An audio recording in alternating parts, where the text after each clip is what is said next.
Welcome to the Almost Lovers Club. I'm your host, Ashley. This is the space where we share the stories that live in the quiet corners of our hearts, the tales of unspoken words and roads not taken. Sometimes the most powerful love stories are the ones that never truly began. Today, we have a caller on the line from Boston, Clare, who is going to share one of those stories with us. Clare, thank you so much for your courage and for joining us.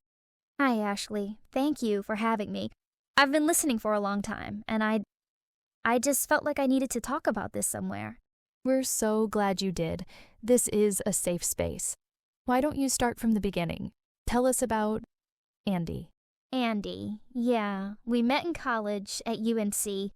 We had this amazing, tight-knit group of friends. It was one of those perfect college experiences. We did everything together. Late-night study sessions at the library, football games, cheap pizza on weekend nights. It sounds idyllic. And Andy was a part of that group? He was the center of it, in a way. Not because he was the loudest, but because he was solid. He was kind and funny in this quiet, observant way. He had this laugh that just made you feel warm. And from pretty much the first day I met him, I was completely gone. And did he know? No, never. I was too scared to say anything. I was the shy one, the bookish one. He was just my friend, and I was so terrified of ruining the friendship, of making things weird in the group. I come from a family that does things right. I never dated in high school, and it wasn't because my parents were strict or anything. We were just a family with unspoken high expectations. So when I got to college, I continued living up to expectations. I focused on my studies. Even when I met Andy, I just kept my longing for him inside for years. That must have been so difficult to be so close to someone and have to hide such a huge part of how you feel. It was torture sometimes. My best friend, Tammy, she knew. I told her everything. She was the only one who knew how deeply I was in love with him. Right. It's good you had someone to confide in. Yeah, or so I thought. In our final year, things got complicated. Tammy was always much bolder than me, more of a go-getter. One night at a party, she just went for it. She told Andy she had a crush on him and kissed him. Oh, Claire, no. And they started dating. It was like my whole world just caved in. I had to watch them together, holding hands, being a couple. And she knew what it would do to me, yet she did it anyway. The truth is, now reflecting back on everything, I get it. Andy was a catch. What made him even more attractive was that he never did seem to be aware of his looks or charms. Seeing him and Tammy hurt, I'm not gonna lie. That's a profound kind of heartbreak. A double betrayal, almost. It really was. Their relationship didn't even last long, maybe 4 or 5 months. It fizzled out before graduation. But the damage was done. My friendship with Tammy was never the same, and I just felt foolish, like I'd missed my chance because I wasn't brave enough. So what happened after college? You all went your separate ways? Yeah, I buried myself in work. I got into medical school in Boston and just ran. I built a whole new life for myself.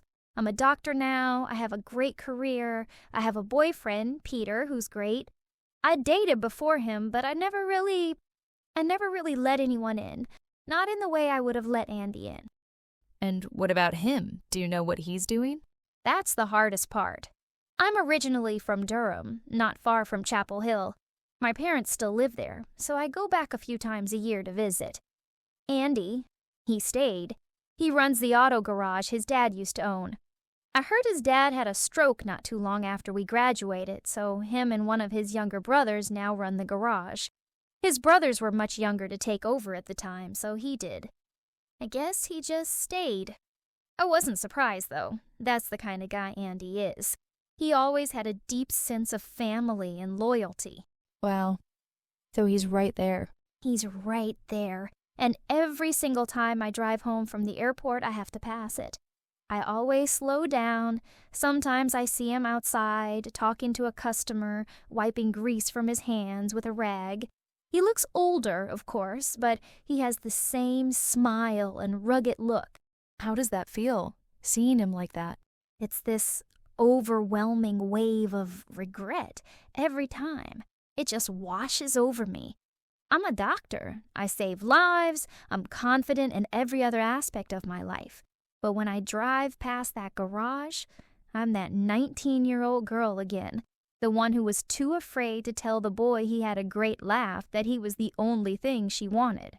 You ever think about stopping? Lay it out in my head all the time, but I never do. I just keep driving. What stops you? Fear and timing and guilt. I have a life now, a good one. Peter doesn't deserve to be compared to a ghost, and Andy, I don't know if it would be fair to reopen something from 20 years ago just to soothe my own regrets. What if he's happy? What if I say something and it only creates confusion? Or what if it brings clarity? Exactly. That's the part that scares me most, because clarity can change everything. When was the last time you saw him? Last Thanksgiving. I want to preface what I'm about to say with that I'm not a stalker, okay? But yes, I was driving back from the airport at dusk last November. The garage doors were half open and the lights inside were glowing that warm yellow color. He was outside laughing with someone. I couldn't hear it, obviously, but I recognized the laugh instantly. My chest actually hurt. I remember gripping the steering wheel and thinking, this is it. This is the moment. And then a car honked behind me and I just went. That laugh still has that much power over you. It does. And that's how I know I never really let it go. I just learned how to live around it. Claire, can I ask you something gently? When you imagine stopping, actually parking the car and walking up to him, what do you imagine saying? I imagine saying something simple. Hi, Andy, it's Claire. And he smiles that smile and says my name like he always used to, like it mattered. And then I tell him the truth. Not that I want to run away with him or change his life, just the truth that I loved him quietly and completely, and I was too afraid to ever let him know. And how does that imagined version of you feel? Lighter, terrified, but lighter.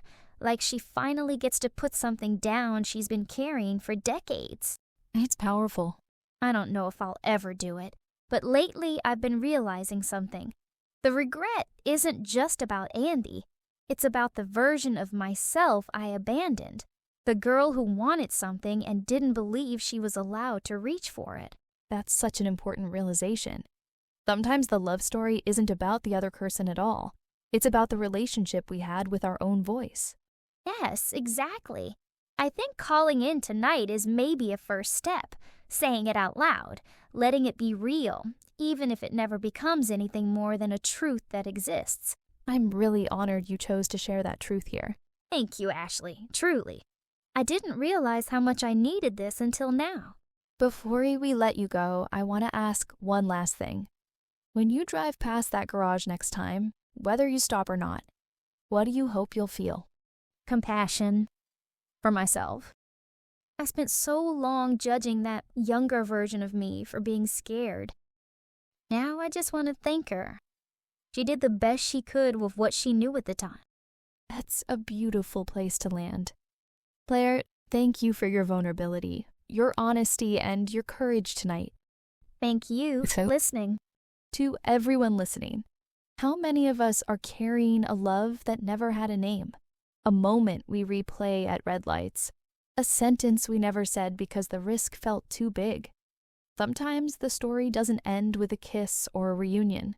Sometimes it ends with understanding, with forgiveness, with finally allowing ourselves to say, that mattered. This has been the Almost Lovers Club. I'm Ashley, and if there's something in your heart you've been holding back, maybe tonight is the night you let it speak.